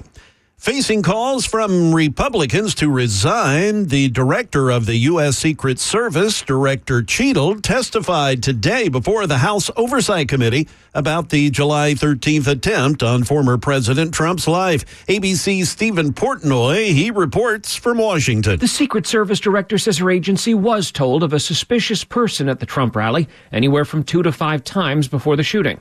But Kimberly Cheadle said agents were never told of a threat. If the detail had been passed information that there was a threat, the detail would never have brought the former president out onto stage. With members of both parties demanding answers that Cheadle couldn't provide, Republicans now urge her to step down. House Oversight Chairman James Comer. Americans demand accountability.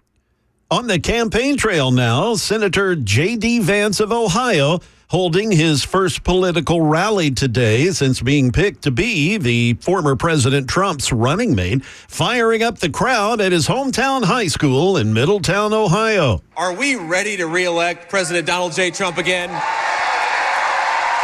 Turning now to Friday's IT problems with cybersecurity software. Well, things continue to plague airlines that had to ground flights during the computer outages last week. Delta Airlines continues to be the hardest hit, says ABC's Alex Stone. Atlanta, Minneapolis, and Detroit all have airports with the most canceled flights in the world. All three are Delta hubs. Delta has been unable to recover from Friday's meltdown. Delta with nearly 2,000 flights canceled and delayed today alone. This man was stuck. We were supposed to fly out Friday night at 9:30. Then it got switched to 10:30, delayed. Then there was no pilot. United and American Airlines have both been mainly able to recover. That is the latest news. Weather is next. I'm Jay Harper, WTN News.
What a gorgeous afternoon in Old Hickory, Tennessee. I say that very intentionally because I got it wrong before. We're at Hermitage Golf Course, just off of Old Hickory Boulevard, just after 2 o'clock, 2:06 to be precise. My name is Matt Murphy, and this is the Matt Murphy Show. It is gorgeous. It's not as hot as it could be. It's not as hot as it could be, so come on out and see us. If you have an opportunity to do it, we would love to see you. We're here in celebration of the second annual Rudy Kalis Classic. This golf event is 2 years old, and it's going to be, I believe, established as one of the must-go-to events of the season already, in my mind, as we have celebrities. Tennessee Titans are out and about. Other celebrities are out and about, all for a wonderful cause, and that is Men of Valor. So we'll be here until just after 3 o'clock. You're invited to come on out and see us. Just say hello. Alice has stopped by. She's watching the show. We'd love to see you as well. Just off of Old Hickory, as I say, at Hermitage Golf Course. The reason we're here is to raise awareness for and raise money for Men of Valor. It's an organization that, as I've mentioned many times, I became familiar with soon after coming to Tennessee. Got an opportunity. I was invited to be a part of our good friend, the redheaded stranger, Pamela Furr, invited me to the Men of Valor breakfast. I call her redheaded stranger because we don't see her anymore, but she invited me to the breakfast a couple of years ago, and I've been in the subsequent years, and it's such a wonderful organization in its structure, in its clarity of purpose, in its mission, and in its performance. And to talk about all of those things, we welcome Alex Perez to the show to discuss Men of Valor. Alex, good to have you on with us.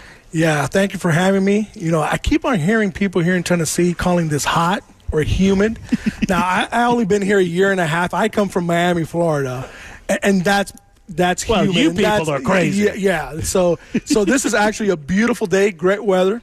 Kept on getting texts yesterday after 10 o'clock to about 11:30 at night, and it was consistent. You know, the rain, right? Rain that says, hey, listen, it's God's hand. He knows what's going to take place here today. Mm-hmm. This is not about us. This is not about me. This is not about the celebrity. It's not even about this beautiful course that I heard is the top 10 most beautiful course in Tennessee. Gorgeous. These are about these men. They're about these change lives, but at the end of the day is who's this person? What is it Men of Valor about? It's simple. We just point people to Jesus Christ. That's our work. Jesus does the rest. And we do it by one of the most difficult things that you're seeing today in our country, and that's just being able to love people for who they are authentically. Mm-hmm. And just being truthful. I mean, what is truth today, right? So it's just absolute truth. We just grab the Bible, we open up the Bible, and it says, okay, we have God's word. What does it say? You know, you just inspired me to something. Oh. Something you just said. No, it's true. Because so many of the people that we talk to on a regular basis in the listening audience feel so jaded about their government and about stuff that they're being fed from their government. And nowadays, more than ever, I've been doing this 25 years, Alex, but now more than ever, I hear over and over again, you can't trust anything they tell you. They're full of BS. They're full of baloney, as my grandma used to say. And it occurs to me that these men, whatever they've done negatively within society, they have to pay for, obviously. Absolutely. And everybody agrees on that. But when it comes to trying to reintegrate, they have been fed so much baloney. So much. They get fed so much Bravo Sierra, as they say, that I would think, and I don't know because I've not been there, I want to go, but that as you enter these prison facilities, as you sit down and begin counseling them, you kind of have to start with, hey, I'm not filling you full of rainbows, unicorns, and sunshine. I'm going to tell you the real deal here. Absolutely. I mean, you kind of have to clean up the mess that others have made before you can start with that blank slate. Yeah, absolutely. You know, I had a conversation with Vontaine that I know you had on your program earlier, and he's like, Alex, I hope that I was able to be raw. And I said, Vontaine, we don't want anything else from you. That's right. People need to know who you were, because now that they see who you are today, and when they ask you, where does this change come from? Who you're going to give the glory to? And he says, I'm going to give it to Jesus Christ. And absolutely, that's it. That's all you do. When I led youth back in Miami, one of the first things that I told people, I don't want you to tell anybody that you're a Christian. And everybody thought that I was crazy. Oh, this youth guy, the new guy coming in has gone crazy. No, I don't want you to say it. I want you to display it. Mm-hmm. Because we see that through Scripture. We see it through the Pharisees. At the end of the day, how do we know the love of Christ? Well, you and I, we need to be able to share it, regardless of the circumstances. Because at the end of the day, some of the difference between some of these men, and I believe I heard you say this on one of the programs, some of us just haven't gotten caught. They have. That's right. And sometimes it's just a decision. Sometimes we were dealt a bad hand. But it's just the simplicity. Like, if you see our program, one of the guys says that he was grateful for the Men of Valor program just because he can be human. Well, and it's the distinction for me, and I wonder if you agree, Alex, it's the distinction between no one is taking away the responsibility that each of us have for our course in our lives, Absolutely. right? And you are responsible. And so if you make a misstep, if you do a bad thing, if you commit a burglary or, God forbid, violence against somebody else, you have to pay for that action. Absolutely. However, what you're saying is very different, is that there are circumstances, and I can identify it, and I think if most of us think about it, we can identify those points in our lives where maybe we don't get into college if that high school teacher doesn't take a little bit of a special hand. Maybe this doesn't lead us to a life of crime or whatnot, but it could change the direction of our lives entirely. For me, it was my grandfather's influence on my life. I've talked about it many times. But for him, I have no idea where I would be. Mm-hmm. But for him, I could have fallen into a bad way with a bad crowd, and who knows where I am. Well, some people don't have those influences, and it happens before they know it, and they're underwater. Mm-hmm. And Men of Valor use the glory of God Almighty to drain that water and to get their head back above water and to help them understand that there is a better way. Yeah, absolutely. And we do a good job of separating because, again, yes, we are forgiven, and it's a clean slate.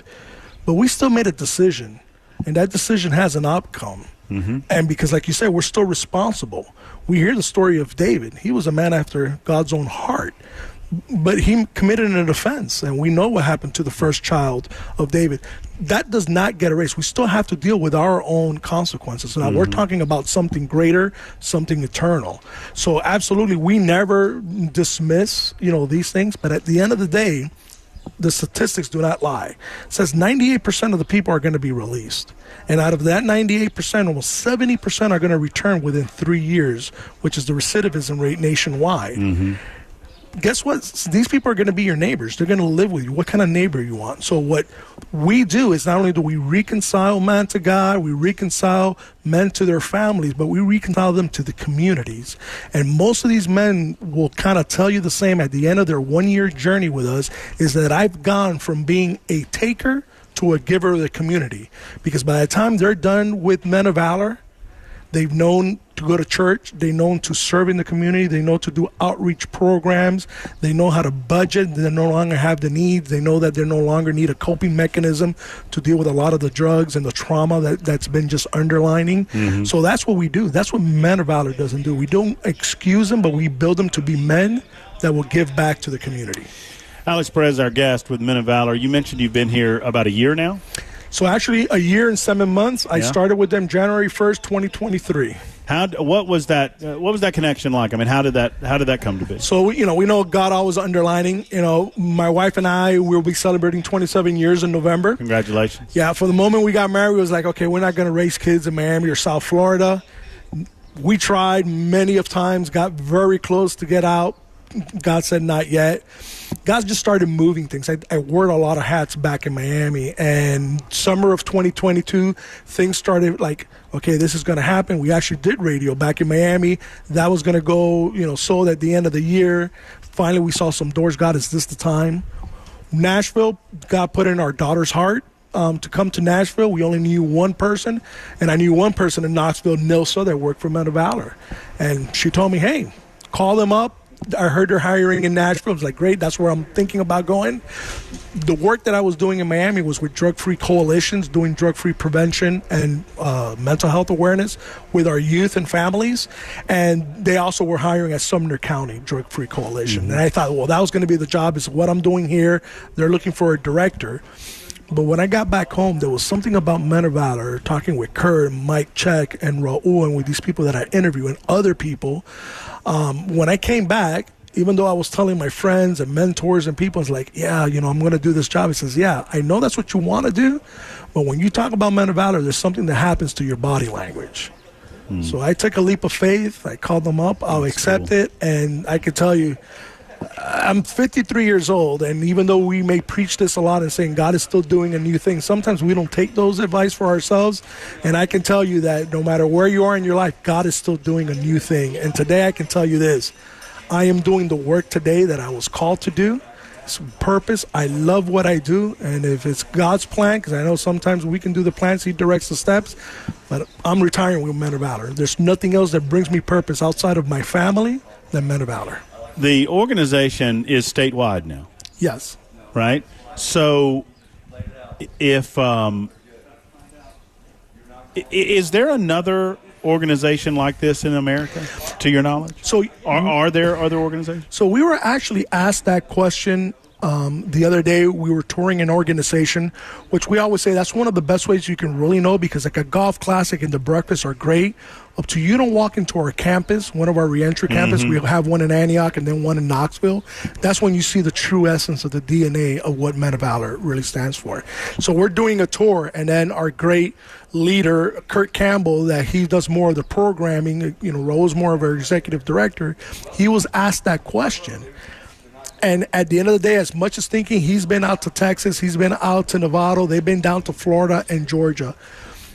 To the way that we do it, based on what we've seen, nobody does what we do. And for those that don't know, and we were talking to Raul about this a little while ago, so just structurally help the audience understand, so you go into the prisons. We go into the prisons. Minister in the prisons. You minister in the prisons. And you find you call them students? Yeah, we call them students now. We will call them participants. Sure. But at the end of the day, that's what they are. They're students. Right. And so you identify those that you feel like are ready, that their hearts are open and they're ready to receive the message that you're giving. Yeah, and not so much identify, they actually come to us. Okay. Our prayer, and we talk about this every staff meeting back from the days of Carl Carlson, is that we pray to God every single day that He will bring us the men that He wants us to work with.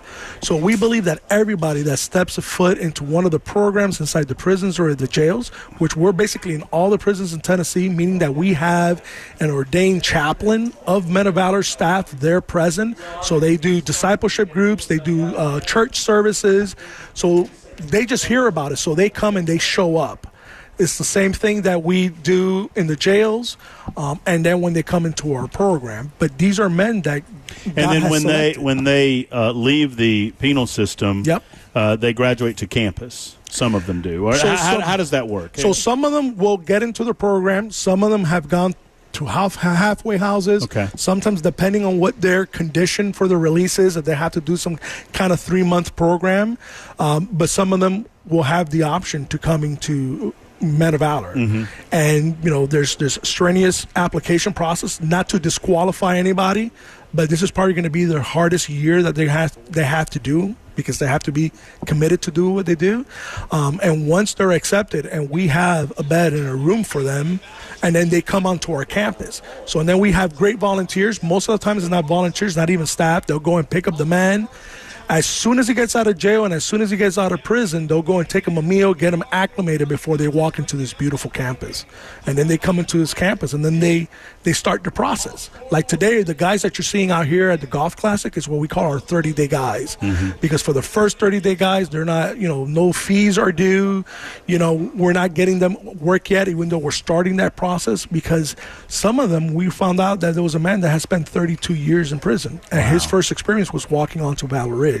So we have to work on their mind, on their heart, on their anger, on some of those underlying trauma that they're working, and start working within those 30 days. So by the time day 31, we already have a job lined up. Gotta crawl, gotta walk. Exactly. Yeah, right. And it's not only us, it's the men. And many times you hear, it's like, walking on campus was the first time that I ever got a hug from another man. Being here in Valley Ridge is the first time that I've ever been able to trust another man. Mm-hmm. And we see that there's a huge void when it comes to these fatherly figures that are out there. We're doing a poor job at it. So, I mean, all of this, it goes without saying, costs a lot of money. Absolutely. And I believe in every aspect of the organization. As I've said many times, one of the things I believe in is the way that you do your business when it comes to your finances. Everything comes in through contributions. Absolutely. You don't expect money that filters through government and through the state and all of these types of things. You just ask the people that believe in the ministry to give as they can through events like this or through direct donations. Absolutely. And obviously that's part of what you do, right? Is you're driving that kind of thing.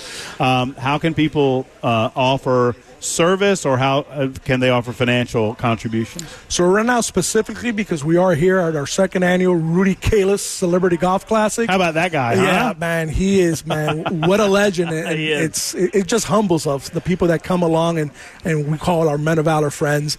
So we actually have a silent auction going on, but this year we stepped it up with technology, and we have a mobile bidding app, so you don't even have to be here on the campus to look at some of these great items. We have a football signed by a couple of Titan players. We have a hockey stick. The big old guitar over there. Yeah, well, that guitar is going to be a live auction, because one of the things that we make sweet about this golf classic, that every year we get this guitar and all of the celebrities sign it. Yep. So not only do we have music, we have sport players, we got songwriters, we got authors. What a cool guitar to be able to auction off. But yeah, if they follow us on social media, they go to Instagram or they go to Facebook, the QR code for them to log on and download the app and see those items that are up for bid, they can go ahead and bid, even right now in their kitchen, in their workplace, so they can participate to support Men of Valor that way. Normally when I'm out at these golf scrambles, Alex, I see a bunch of 52s on the board. Look, this is a godly event. I don't expect any 52s out of these guys coming in. I expect some honest scoring. Some honest scores. I We'll see. expect maybe a 56 or a 57. Yeah, 52.5. Where did that point? It was the cannon shot. Okay. Golfers and fishermen, you can't trust them. Oh yes, coming from Florida, there's a lot of big fish stories. Alex, it's a pleasure to have gotten to know you. It's Absolutely. a pleasure to be out and a part of the event. I'm so honored that y'all allow me to be a part, and I look forward to many of these to come, and great success as we wrap this one up. Thank you very much. Take care. There's Alex Perez with the Men of Valor organization. We'll be back in just a moment, get some of your telephone calls, and update you on what's going on in Washington, D.C. and beyond. It's 23 after the hour on Super Talk.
President Biden's physician giving an update on the commander-in-chief's condition since he tested positive for COVID. And Kamala Harris receives a high-profile endorsement for the Democratic nomination for president. We'll have those stories at 2:30 on Super Talk 99.7 WTN. Thank you much, Mr. Jay Harper. It's 27 after. We've got about 30 more minutes to go from Hermitage Golf Course off of Old Hickory. We'd love for you to come and see us. We'll be out and about a little while longer after the broadcast is done and we hand off to the drive with Brian Wilson at that time. We're here for the second annual Rudy Kalis Golf Classic, and a lot of celebs out. Jeff Fisher, a lot of Tennessee Titans going on, music stars. I think Vince was unable to come. He came down with an illness last minute, was unable to come, but he sends his regrets and says he'll be back next year. Would love to hear from you. 615-737-9986. Many of you have been holding on the line, to include Christopher online. Well, I see that Bell's screening Mickey. Oh, there he is. Christopher's on line 5. Hey, Christopher, thanks for holding. How are you? Hey, I'm doing great. Thank you. I just wanted to kind of weigh in about the whole, the way that the Democrats, or I guess the people in charge of the Democratic leadership, have kind of played their hand through all of this. I mean, if you kind of like cookie crumb this all the way back, you'll see that, you know, they knew that Biden was too frail to run to finish the race. They knew that. So they edged out all the competition who might challenge him, like Kennedy, and undermine their control. Then they called for an early debate to reveal his cognitive inability to run, and then you could look at, it's kind of interesting. Then the Trump assassination thing comes out. Then there's they try to get him to quit. He doesn't quit, so now he's threatened. Now he has COVID, and then They install an insider who they can control for another 8 years with Harris. And then they install Harris so late in the game that no one can really challenge her. Now all they need to do is to assassinate Kennedy. And then all the loose ends will be tight. Well, it's up for debate for me, Christopher, and I'm willing to listen to different theories on it because I don't pretend that I'm right. It's my gut. I don't know how sick Joe Biden is right now. I don't know if this was a convenient way. I think they knew. Oh, I agree. After the assassination attempt that Donald Trump had beaten Joe Biden, even 3 months out. And I think they look at this, the powers that be, those big money elitists, they looked at this as a reset opportunity.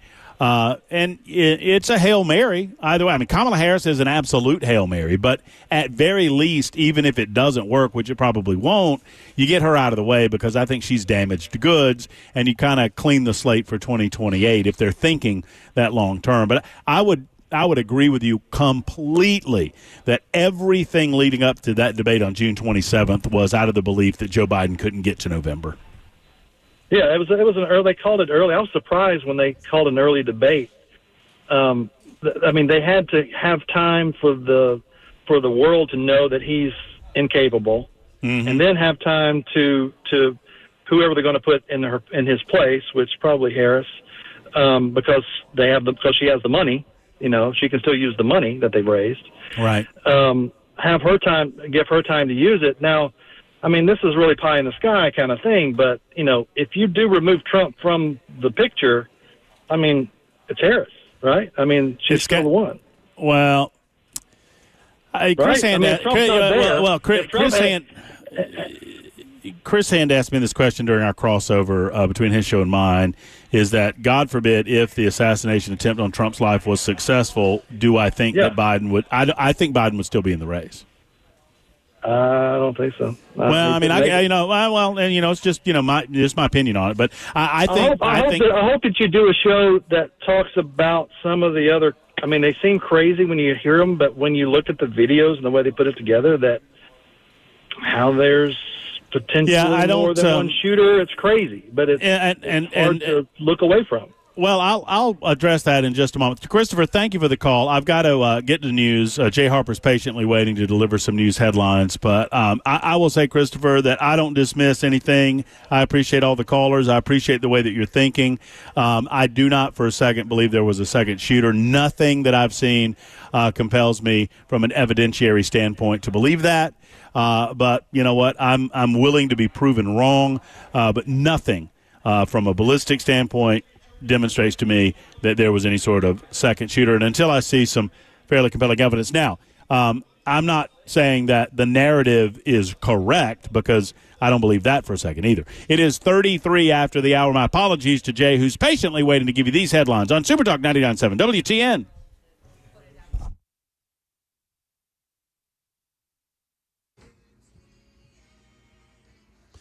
Good afternoon. It's 2:32. I'm Jay Harper with your top stories. Mostly cloudy, 84 degrees on Music Row. A complete weather forecast is upcoming. Well, we have an update from the president's doctor on Mr. Biden's condition after being diagnosed with COVID. President Biden's physician, Dr. Kevin O'Connor, says in a new memo that the president's COVID symptoms have almost resolved completely. He says the president completed his 10th dose of Paxlovid this morning, and his pulse, blood pressure, respiratory rate, and temperature remain absolutely normal. The president's been at his home in Rehoboth, Delaware since Wednesday evening after testing positive while on the road in Nevada. He announced in a letter posted on social media Sunday he will no longer run for re-election and says he will speak to the American people later this week to explain his decision. That's Karen Travers reporting, who also reports that support for Vice President Kamala Harris to top the Democratic presidential ticket is coming in from across the country in the hours after President Biden decided to end his re-election bid. She has the latest on a key endorsement. Former House Speaker Nancy Pelosi says she is endorsing Vice President Harris for president. She says the Democratic Party must now unify and charge forward to defeat Donald Trump. Pelosi in her statement says the country has been, quote, truly blessed by the wisdom and leadership of President Biden, and says he has been not only on the right side of history, but the right side of the future. Pelosi was one of several top Democrats on Capitol Hill who made the case to the president that if he stayed at the top of the ticket, he could hurt Democrats' chances in November. Karen Travers, ABC News, the White House. That is the latest news. Weather is next. I'm Jay Harper, WTN News.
Super Talk 99.7 WTN. Matt Murphy, a Monday afternoon edition. Busy. We're juggling a lot of balls, but we can do that, hold our breath, and chew gum at the same time. Dissecting the testimony by the executive director of the Secret Service, Kimberly Cheadle, in front of Congress today. Also digesting the announcement yesterday that Joe Biden is no longer a candidate for president of the United States, whether he knows it or not. It remains to be seen when Joe Biden plans on making a public appearance again, as I mentioned, and I'm checking the news on a regular basis because I don't want to misreport any of it. Hello, Mr. President. Good to mumble with you again. When are we going to see him? The last time the president has been seen in public is this past Wednesday, the 17th. It is odd in 2024. Tell me when the time was there, Joe, and I'm happy to correct myself, but as far as we know, the last time you were seen in public was Wednesday evening, the 17th. Today is the 22nd. That's 5 full days. And in modern America, it is odd to say the least that you don't see the president of the United States in that amount of time. He issues a letter signed by him, supposedly, and then there's a campaign post on his X Machine post indicating that he is endorsing Kamala Harris, but we've not heard from him. Remains to be seen when we do hear from him. And then, obviously, the speculation on the assassination attempt of former president and future president Donald J. Trump. Here's the thing. I understand, and as I have long said, write this down. If you remember anything I tell you on the radio, this is one of those things you should remember. A lack of information leads to speculation. Say it right, Murphy, if you set it up this way. A lack of information leads to rampant speculation. A lack of information leads to rampant speculation. So, because Kimberly Cheadle and others within the Secret Service, because the FBI don't believe that they have to lower themselves to speak to their bosses when it comes to what they do and do not know with regard to the assassination attempt against Donald Trump, that lack of information leads to rampant speculation about what the hell happened and how in the world one 20-year-old could get this done, how in the world that perimeter wasn't secured, why someone was allowed on a building. What the heck are we looking at when we're looking at these videos of these bullets whizzing by, and on it goes, which has now, unfortunately, devolved into theories like second shooter theories and water tower theories. I mean, it reminds you, you can't help but believe it reminds you of the grassy knoll kind of stuff. And unless and until we get good, fact-based, evidence-based information involving this situation, really, I mean, the cat might be out of the barn already with regard to what we can and cannot believe. But to the previous caller's point before the news timeout, I have not seen yet. I am open to any of this. I am well within my capabilities mentally to receive whatever news or information or fact-based evidence you're able to present. But I've yet to see anything that compels me down the road of any sort of second shooter. Now, does that mean that there weren't massive failures? Of course. Were these individuals lackadaisical? I believe so. Were resources withheld? I think that's been proven to be true, regardless of what Cheadle said today, testifying. But that doesn't equate to second shooters, and I don't think we need to dabble in the arena of speculation when it comes to this, when there's so many unanswered questions anyway that can be answered through fact-based analysis. So I'm not going there until we get there. I'm willing to entertain any conversation, but I'm not going there. Yeah, I mean, I don't think it's not necessary because I've not seen anything, and I know that the conspiracy guys online. Well, Murphy, you just need to open your eyes. You're in on it. You're part of it. Yeah, that's right. My eyes are wide open, but I have to deal in facts. I have to deal with evidence. I can't deal with nonsense. And so far, and I'm not trying to dismiss you or discount you as a human being, but if you are all in on this second shooter, so far it's just nonsense. And it takes us further away from the truth when we have to talk about that. Let's get to a few more in here before we say hello to Brian Wilson and see what he's got going on this afternoon. First up will be Michael in the borough. Michael, thank you for calling. Thank you for your patience. All right. How you doing, dude? Well, I know how you doing. I've heard it all day. Anyway, what I was going to tell you, that's a great cause you had on just then. That's why I love your program. Thank you. You get with everybody. Now, one thing about witnessing, just a quick reminder, if someone's really, hammering on you, tell them, look, okay, you were saved, and you slipped up. We're all human. It disappoints God, but he's not going to kick you out for it. I mean, isn't that the truth? That's the truth. That's the truth. Anyway, wonderful show as usual. I Well, got lots of thank you. people trying to get in before the break, and just thought I'd throw that out for people that can remember that, Michael, Okay. thank you. Thank you for the call. God bless you. I appreciate you. Let's turn to Mickey in Jolton. Mickey, good afternoon. You're on the Matt Murphy Show. How are you? Hi, I'm well, Matt. Good afternoon. I really enjoy your show and value your opinion. Thank you. I hope it's not too much off topic, but the latest Andy Ogles ad, it really bothers me because it's like there's a voice that sounds like Donald Trump. And I'm sure it's not. It sounds like it's AI or an actor, but I'm sure his inference is Donald Trump talking. And he's talking about Andy Ogles this, and, it makes you sound like Donald Trump is just crawling all over to recommend Andy Ogles. At the very end of the advertisement on TV, there's one little cutout, one little screenshot from, I guess it's from True Social, where Trump does sort of, endorse him. But it just bugs me. The whole inference of that commercial is this voice that he wants people to think it's Donald Trump talking, and I'm sure it's not. I just think it's it is off topic, but I'm glad you brought this up because, Mickey, I saw that ad the other night. And if you've not seen it, and I don't think I could describe it in detail because I only saw it once, maybe I caught it twice, but you're right. And I asked the same question. I stopped and I said, did he get Donald Trump to voice that ad? Now, I know that Donald Trump has endorsed Andy. Donald Trump endorses a lot of people. But I didn't even contemplate. I was shocked that to think about it being Trump doing the ad. I didn't even contemplate that it might have been a Trump impersonation or even artificial intelligence doing it. You can tell it's not Trump. You can tell. I just think it's so deceptive. Whether he's endorsed him or not, I just think it's deceptive and wrong. Yeah, I'm looking at a spot in his new ad. Former President Trump, who had previously endorsed Ogles, paints the first-term congressman as a spectacular man, great leader, et cetera, et cetera. We had Courtney Johnson on, yada yada yada. I don't see anything about about quotes. Yeah. Quotes. Go ahead. Right. I don't see anything about whether that. So you're you in your mind and heart, you're 100%. That's not Trump. I am. I mean, I can't prove it, but you just listen to it. I would. There's a way to find that out. I'll find that out before tomorrow's show, and I'll let you know. That'd be great. I'd like to confront him with this. I just think it's so wrong.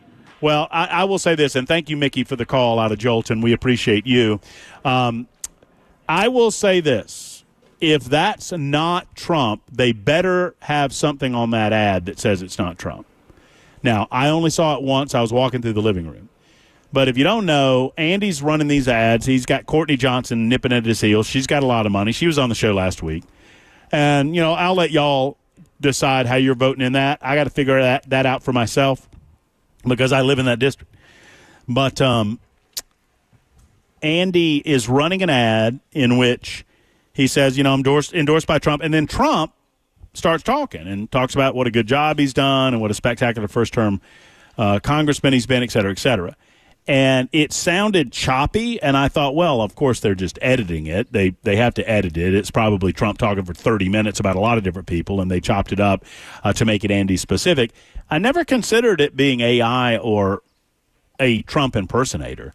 If it is AI or a Trump impersonator, they better have something that says that on the ad. If they don't, then they get Matt Murphy both barrels tomorrow starting at noon because that is completely dishonest. Hey, Matt, just to jump in, I'm not saying that you're implying this, but would that be illegal for them to do that or just unethical? I think it'd be unethical. So these are Trump's words, right? So everything that whoever is saying, what they're saying on the ad is what was said or written by Trump. So if you're using Trump's words and you never say that the person talking is Donald Trump, then that would be unethical, right? If you have an impersonation, so if Matt Murphy says Belkay is the best executive producer on the planet, I love Belkay, he's awesome, right? And I write that somewhere, and then you use a Matt Murphy impersonator to run a spot where I'm doing that. So I said that, you reflect my sentiments, and you're not saying it was me, you're just using somebody that sounds exactly like me. So is that illegal? No. Is that unethical? Absolutely. It's unethical because you know what you're trying to accomplish. So we'll find out. We'll figure that out. But no, I don't think it's illegal. I do think it's, if that's the case, unethical. But you know what? It might be Trump. I mean, Andy might have had the pull to get Trump to record something like that. I don't know. I did not even consider it being an impersonation. It's 10 till the top. We're going to wrap things up from the Hermitage Golf Course on Old Hickory Boulevard. We'll be here for 30 or so minutes after the fact. There looks like rain showers coming in. The Lord let us get this tourney in. I don't know if he's going to be so kind to the people that are still on General's Retreat. We'll be back in just a moment on Super Talk 99.7 WTN.